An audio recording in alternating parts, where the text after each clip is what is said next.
तैयारी स्टार्ट। अध्यक्ष महोदय, मानव संसाधन विकास मंत्रालय की मांगों के संबंध में बोलने के लिए मैं खड़ा हुआ हूँ। शिक्षा की पद्धति के बारे में, उसमें परिवर्तन लाने के बारे में, इस क्षेत्र में हमें जो असफलता हाथ लगी है उसके बारे में अभी मेरे मित्र ने बहुत कुछ कहा है। दुर्भाग्य की बात यह है कि देश में सभी लोग यह मानते हैं कि शिक्षा में प्रगति नहीं हुई है। शिक्षा पद्धति में आमूल चूल परिवर्तन नहीं हुए हैं, लेकिन फिर भी इस दिशा में कुछ किया नहीं जाता है। ऐसा प्रतीत होता है कि इस विषय में कुछ भी करने की स्थिति में हम नहीं रहे हैं। स्थिति ज्यों की त्यों चली आ रही है।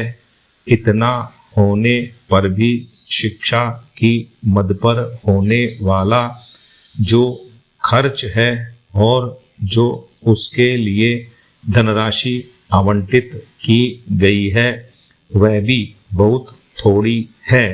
लेकिन उस पर न जाकर मैं आपका ध्यान इस ओर दिलाना चाहता हूँ कि मर्ज बढ़ता ही गया, जो जो दवा की वाली कहावत ही आज चरितार्थ हो रही है।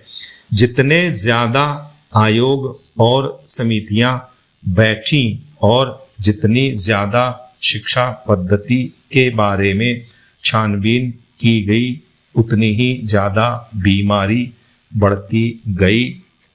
बीमारी का इलाज न होकर और भी खराबियां पैदा होती गई। अभी मेरे मित्र ने माननीय मंत्री का ध्यान एक रिपोर्ट की तरफ दिलाया था। इस तरह की बहुत सी रिपोर्टें हैं।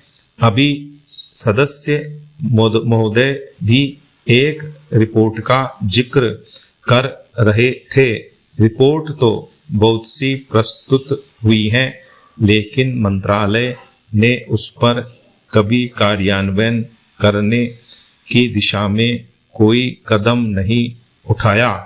अपनी इस हालत को उन्होंने इसी सदन में स्वयं स्वीकार किया है।